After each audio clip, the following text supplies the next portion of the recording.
Hello YouTube, welcome to my channel. Make sure you guys subscribe and follow.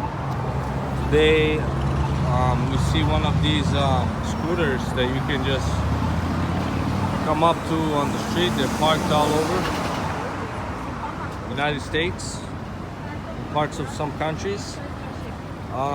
Basically you get a phone on the app, you start it up and just take off and you can drive it.